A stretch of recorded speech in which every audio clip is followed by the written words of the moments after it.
লন্ডনের শহীদ আলতাফ আলী পার্কে মহান বিজয় দিবসের শুভেচ্ছা জানাতে এসেছেন প্রবাসীরা।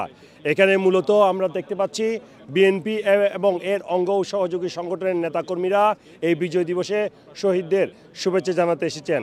তারা বললেন, নতুন যে বাংলাদেশ হয়েছে সেখানে মানুষ তাদের ভোটের অধিকার পাবে, তাদের বাক স্বাধীনতা পাবে এবং দীর্ঘ প্রায় 14-15 বছর পর বাংলাদেশের মানুষ নতুন করে স্বাধীনতার স্বাদ পাবে নতুন বাংলাদেশে।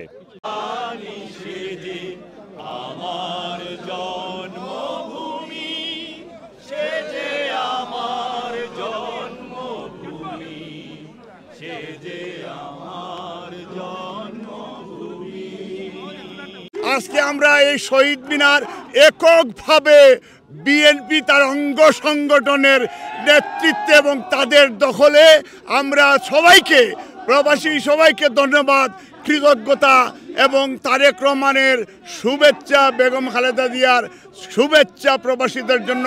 আজকে যুক্তরাজ্যে প্রবাসী বাংলাদেশি এবং বিএনপিরা আজকে শপথ নিতে চায় এই বিজয় দিবসে বাংলাদেশের স্বাধীনতা সার্বভৌমত্ব রক্ষার জন্য আপসীন দেশনেত্রী মা বেগম খালেদা জিয়া এবং দেশনায়ক তারেক রহমানের নেতৃত্বে আমরা শেষ পর্যন্ত আন্দোলন সংগ্রাম চালিয়ে যাব ইনশাআল্লাহ। আমরা চাই এই বিজয় দিবসে বাংলাদেশে এই অন্তর্বর্তীকালীন সরকার যত দ্রুত সময়ের মধ্যে একটি গণতান্ত্রিক সরকারের কাছে হস্তান্তর করার জন্য আমরা চাই। অনুরোধ করব বর্তমান অন্তর্বর্তী সরকারকে এবং প্রধান উপদেষ্টাকে, উনি সম্মানিত লোক, আপনারা অতি শীঘ্রই জনগণের দাবি আপনারা একটা সুষ্ঠু নির্বাচন দেন, কারণ সুষ্ঠু নির্বাচন দেওয়ার পরে কিন্তু জনগণ এটা চাচ্ছে। আমরা আশা করি বর্তমান সময়ে যে নতুন মুক্তিযোদ্ধারা এই দেশকে স্বাধীন করেছে, আবার আমাদের শহীদ প্রেসিডেন্ট জিয়াউর রহমান সাহেব যে লক্ষ্য নিয়ে যুদ্ধ করেছিলেন এই দেশটাকে সুন্দরভাবে সবে মিলে গড়ে তোলার জন্য, আশা করি আগামীতে যখন আমাদের এই গভর্নমেন্ট আসবে, দেশনায়ক তারেক রহমান যখন প্রধানমন্ত্রী হবে, দেশটাকে আরও সবাইকে মিলে সুন্দরভাবে আমরা একত্রিতভাবে উদযাপন করব। আজকের এই দিনে আমি মনে প্রাণে বিশ্বাস করি যে আমাদের প্রিয় নেতা, বাংলাদেশ জাতীয়তাবাদী দল বিএনপির প্রতিষ্ঠাতা এবং আমাদের প্রাণপ্রিয় নেত্রী দেশনেত্রী বেগম খালেদা জিয়ার সুযোগ্য সন্তান জননেতা জনাব তারেক রহমান সাহেবের নেতৃত্বে বাংলাদেশের মানুষের হারিয়ে যাওয়া ভোটের অধিকার, বাতের অধিকার, মৌলিক অধিকার, গণতান্ত্রিক অধিকার প্রতিষ্ঠিত হবে। এটাই হচ্ছে আজকের এই বিজয়ের দিনের আমাদের অঙ্গীকার। Bangladesh became an independent again from the dictatorship of Hasina.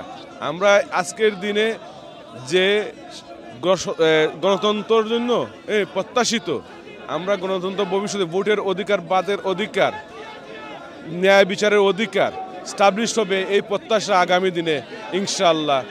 আজকে প্রবাসী বাংলাদেশিদের বিজয়ের দিন, কারণ দ্বিতীয় স্বাধীনতার পর প্রথম শহীদ মিনারে আমরা এসেছি, তাই আপনি দেখেন এখানে কত উৎসব মুখর পরিবেশ।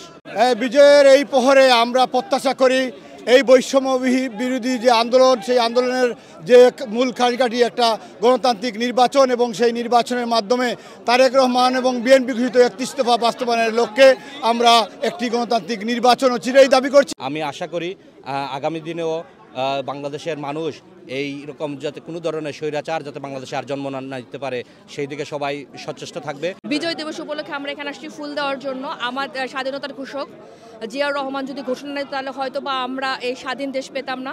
আমরা তার শ্রদ্ধাঞ্জলি দেওয়ার জন্য আসছি। আওয়ামী লীগ তো এরা কিন্তু স্বাধীনতার সপক্ষে শক্তি কখনো ছিল না, আজও নেই। আজকে দেখেন একটি জাতীয় দিবস যেখানে তাদের উপস্থিতি ছিল না। আমরা বিগত দিনে 1971 সাল থেকে দেখে এসেছি এরা তাদের সুবিধা মতো স্বাধীনতার ব্যবসা করে তাদের সুবিধা মতো তারা আবার নিজেকে গুটিয়ে ইন্ডিয়ায় নিয়ে যায়। আপনারা দেখতে পাচ্ছেন আজকের এই লন্ডনে আলতাফ আলী পার্কে এই বাংলাদেশ আওয়ামী লীগের একটি লোক এখানে আসে না। সেখান থেকে প্রমাণ হয় বাংলাদেশ জাতীয়তাবাদী দলের বিকল্প আর নেই। বাংলাদেশের প্রতি ভালোবাসা থেকে শহীদ মিনারে আসা বিজয়ের দিনে আমরা বিজয়ের সবাইকে শুভেচ্ছা জানাতে আমরা এসেছি। লাভ বাংলাদেশ আমরা একটা ক্যাম্পেইন করছি, একটা ফেস্টিভ্যাল করছি 16ই ডিসেম্বর আজকে মেফেয়ার ভেন্যুতে। আপনারা সবাই আসবেন।